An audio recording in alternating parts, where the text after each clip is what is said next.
Hey everybody, Matty here with Altcoin Buzz. Happy Monday. Hope your week is off to a great start. We are discussing Litecoin today, who have partnered with the San Diego International Film Festival, or I should say the Litecoin Foundation has partnered with that agency. And then we're discussing popular social news and web aggregator platform Reddit with, of course, a cryptocurrency twist.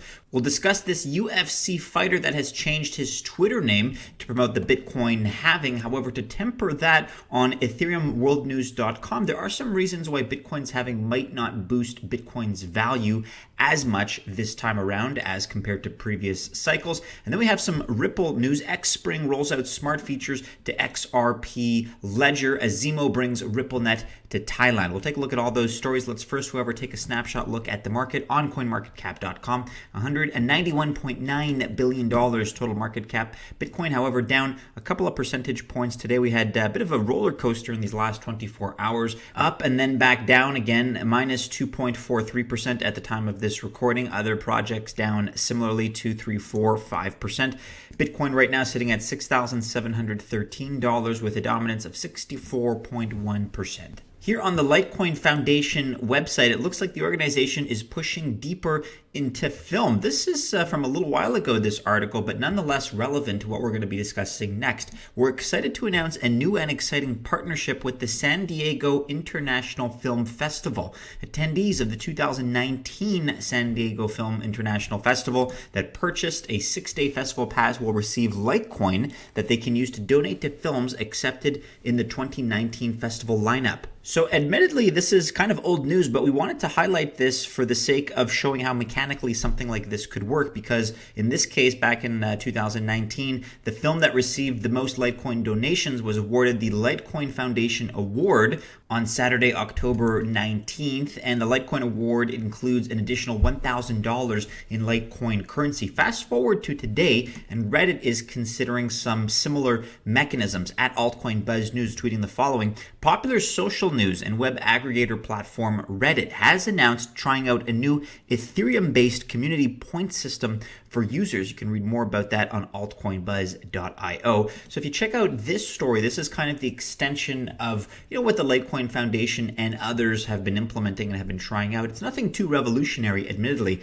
but it's a nice way to distribute prizes, to distribute rewards points, and allocates digital assets insofar as the user base is excited and enthusiastic to use them. We are still in the very early and very preliminary stages, but check out this article by Rachel for more information. Reddit testing Ethereum community point system. Here on Cointelegraph.com, and switching gears, UFC fighter changes Twitter name to promote Bitcoin halving. You may have seen this in the news already. As Bitcoin prepares to undergo a block reward halving next month in May, at least one prominent figure in the sports world is doing his part to promote the event. Ben Askren, former UFC fighter and well-known Bitcoin bull, has changed the display name on his Twitter account to, quote, Bitcoin halving May 13th.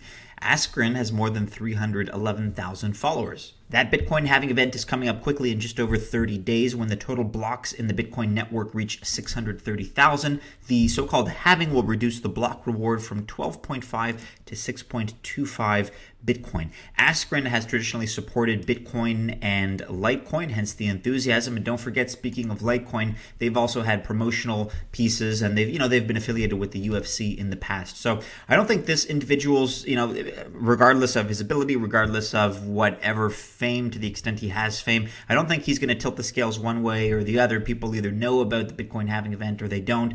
And even if somebody like him highlights it, it doesn't really mean anything if it's not sound mathematically and the algorithm doesn't back up what it is we're trying to accomplish here in this space. So is he alone going to generate buzz and hype for this event and get more people involved in the space? Not really, but it's nice to see people talking about it. However, we do have to talk about the following on Ethereum World News today: why Bitcoin's halving might not boost Bitcoin's value this time around in light of everything that is going on and all these variables that this time around in this cycle seem to be working against us.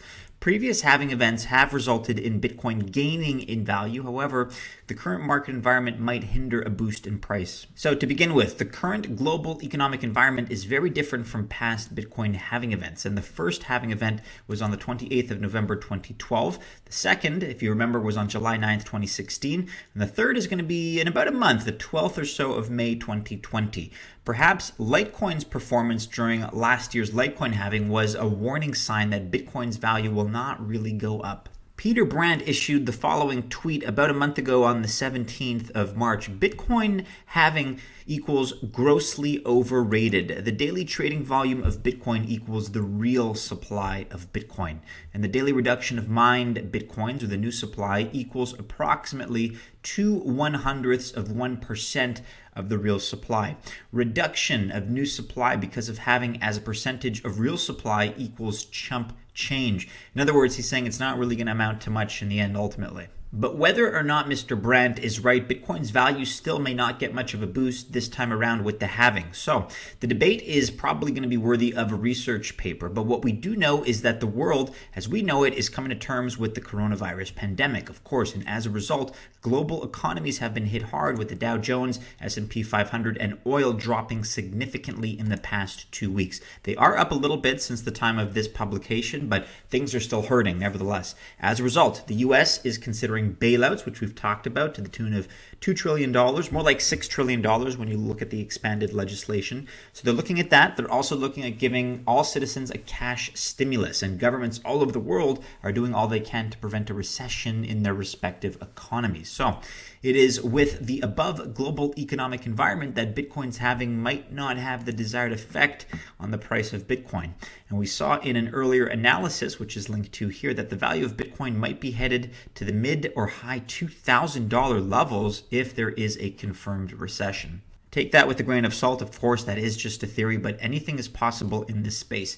And here's the thing, even without the looming threat of coronavirus or economic recession, Litecoin's halving was last year, and that was extremely underwhelming. So that goes to show that even under, more or less normal conditions, there's really no guarantee, and things may not pan out. The price may not rise to the upside. But take a look at the rest of this article in its entirety. Let us know your opinion about this in the comments below.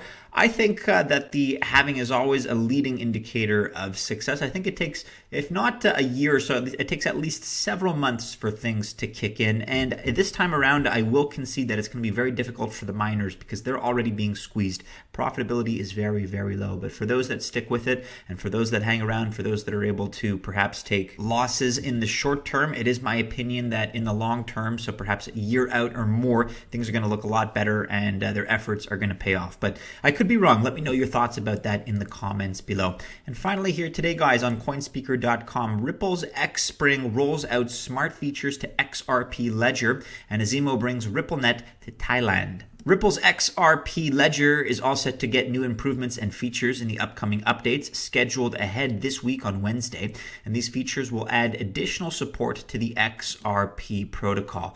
To learn more about what all the updates are specifically for the XRP Ledger, check out the rest of this article. Morgan Creek manager raises concerns on Ripple's centralized nature. As always, there are critics out there in the space, but in a nutshell, he said the following, quote, "I still struggle with the XRP Ripple structure or how cash flows are created or shared.